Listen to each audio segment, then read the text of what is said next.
What's up, guys? Welcome back to another video. And what is going on with the Japanese game industry? What is going on with Atlus? Why do they take so long to make certain games? Why haven't we seen stuff like Persona 3 or Persona 4 on HD systems? Well, I'm going to try to explain everything to you guys here and kind of what's going on and the dilemma that Japanese developers are heading into with the next systems from Microsoft and Sony coming out and the Nintendo Switch being so dominant. So let's first start with Atlus and then we can kind of move on to the Japanese gaming industry. So Atlus has all sorts of cool IPs, right? We know them for Shin Megami Tensei, we know them for Catherine, we know them for Persona, and while they put out high quality games, Catherine, Shin Megami Tensei, and Persona 5, that game in particular being one of the best rated JRPGs of all time and one of the best RPGs of all time, people are always wondering, well, wait a minute, what happened to what Atlus used to do? They used to re-release and remake all sorts of stuff in the non-HD era, back in the PS2 days and also in PS Vita as well, PSP, but then also Nintendo 3DS, DS. We used to always see re-releases and they would bring back stuff all the time, but it seems like as soon as the HD consoles hit, that's when Atlus said, you know what, this isn't really going to work for us. And I have my ideas and reasons why I think that is the case. Atlus, as an HD developer, is struggling, and they've been struggling for the past decade plus. You don't go from re-releasing and remaking all sorts of stuff, which we saw with Persona 3, we saw with Persona 4, we saw with older Shin Megami Tensei games, re-releasing them on 3DS, and all of that. You don't go from doing that to pretty much not doing it at all, or only pretty much doing it once with Catherine, right? That was the one HD game that they re-released. So you don't just go from that. It doesn't go from 100 to like 1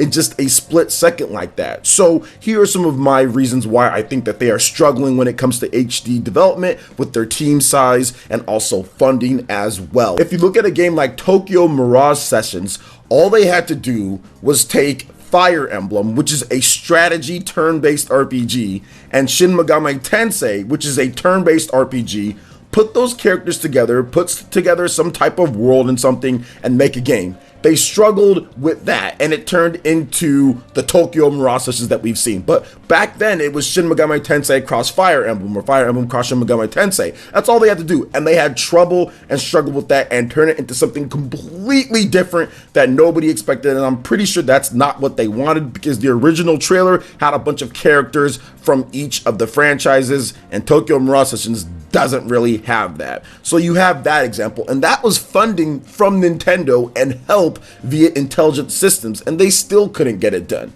Now you fast forward to Persona 5, or not even fast forward, but pretty much at the same time, Persona 5. Look at how long that game took to come out. The first trailer, when it was revealed, like what, 2014 or something like that, it just took them a long time, plenty of delays, plenty of delays, plenty of delays. They were finally able to get that out, and then even then, it still took them another 6+ months after that, or somewhere around that range, to get the game localized in English. Now you're also looking at something like Catherine. Look at how long it took them to remaster that. They make a PS Vita version of the game only to say that the game isn't going to be coming in the US. So it seems like Atlus, they have troubles with HD development, they have troubles with localization, and they also have troubles with just basically getting projects afoot, getting projects going and getting it done in a good amount of time. Now, Atlus, they have a dedication to quality. I think that they make high quality games. They want to make sure things are good, but I think the problem with that is that that takes longer, and they don't have the team size or the budgets in order to get things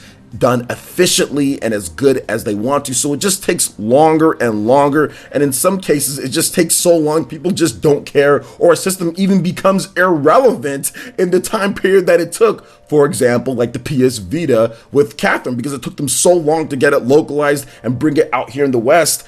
The PS Vita was pretty much already done by that time. They just decided, you know what, we're just not going to release it on the PS Vita, which is a waste of money, right? That is a waste of money because that's potential customers that you're not going to be reaching at all. So it's very unfortunate, but that's pretty much what's going on with Atlus. Now, people are always asking me, well, why don't we see more of the mainline Persona on Nintendo Switch? And I think there's a very simple answer for that. There is a deal between Sony and Atlus in order to have mainline Persona on PlayStation systems. Sony was quoted as saying just recently that Persona exclusivity is very important to them. So that goes to show you that they are having an exclusive contract with Atlus, Sony, between those two in order to have exclusive Persona mainline games on the system. Now, we're going to see stuff like Persona Q on Nintendo platforms. We see Persona 5 Scramble that's also coming, but we don't know how long that contract is, and we don't know if it extends past Persona 5, because if you look at it, they did ask on, I think it was like a website survey, where would you want to see Persona 6, what platforms? And there was a bunch of different platforms there, including the Nintendo Switch. So we'll see going forward what's going on. Now, if you look at what Sony's doing, Sony has shifted so much resources and development to Western territories and making sure that they set up the PS5 to be the #1 system in the West. That is Europe, and that is also the United States, the Western territories. Because if you look at the PS4 sales in Japan, they've already been beat by the Nintendo Switch, despite the PS4 launching in Japan in early 2014 and the Nintendo Switch launching 3 years later in 2017. And that puts not only Atlus and also Sega and everybody that's involved there into a little bit of a dilemma, but it also puts some of the other Japanese companies in a bit of a dilemma as well. If you look at it, between Square Enix and between Bandai Namco and between all these other companies, a lot of them got cooking just recently with the PlayStation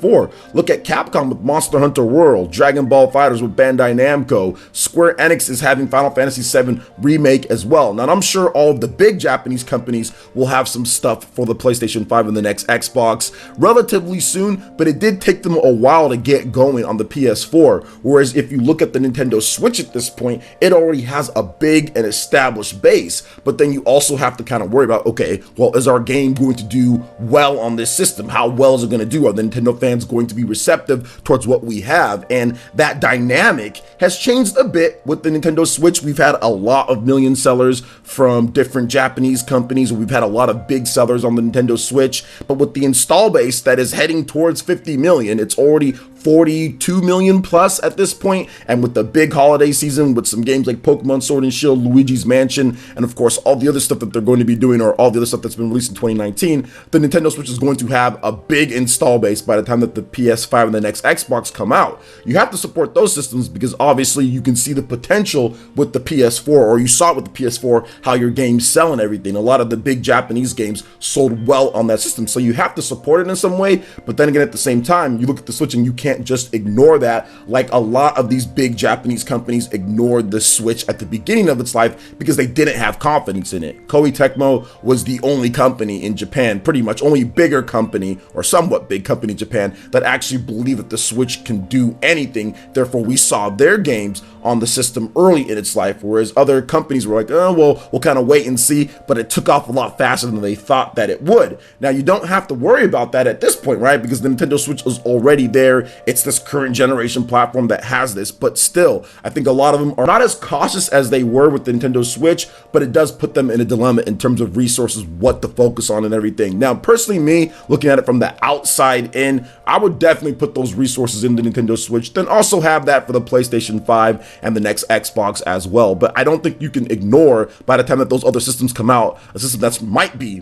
at 60 million plus, right? Because if Nintendo gets to 50 million or so by March of 2020, if you look at the holiday season with all the big games, maybe even like a Breath of the Wild 2, Animal Crossing's already out, they already have a bunch of other games, Xenoblade Chronicles Definitive Edition, and whatever else they're bringing to the table, there could be 60 million plus systems on there. So you can't just treat it like, oh, well, who knows what's going to happen, right? Like they did beforehand. So we're going to have to wait and see on that. We're going to have to wait and see, because Japanese developers were kind of a bit slow to really get their biggest and best games on the current generation with the PS4 and the Xbox One. So it's going to be interesting to see how it plays out next generation. I think that if you look at what every company is doing, right? I think Microsoft is setting themselves up for the Western market. Obviously, they're a big flop in Japan. They're still going to get those big games that come to PS4 because it's really easy to port, right? Because of the architecture. So they're still going to get that, or next generation, they'll still get those. But a lot of the smaller end companies will probably just not release stuff. And I mean, I don't even know what they're going to do with the next Xbox, the Scarlet in Japan. I'm pretty sure that it's pretty much going to be non-existent, just like the Xbox One is non-existent.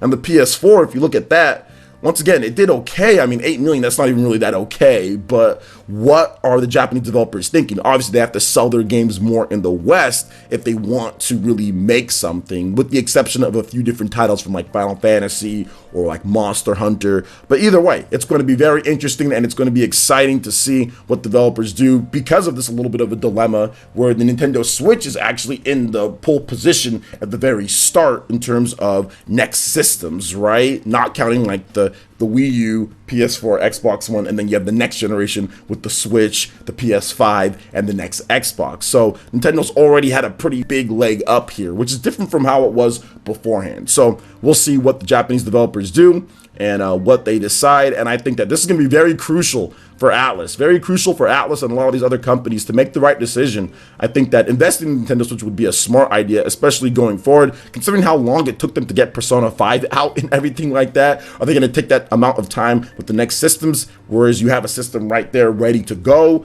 But we'll see. Obviously, there's exclusive deals, there's other things that come in and kind of affect things, but that's kind of my thought on the Japanese industry heading into this next generation, in addition to what's going on with Atlus. A lot of people ask me about that, and hopefully this answered a lot of questions for you guys. So what do you guys think about what I had to say here? I'd love to hear your thoughts in the comment section below. All right, guys, that wraps it up for this video here. Go and check out the links in the description below. We got Facebook and Twitter. Go ahead and give us a like and a follow on our social media. Hit that like button if you did like this video. Let me know you guys want more content like this going forward in the future. And subscribe to PlayerEssence for this RPG, Japanese, and Nintendo gaming news. Thank you so much for watching, and we'll catch you guys for the next one. Peace.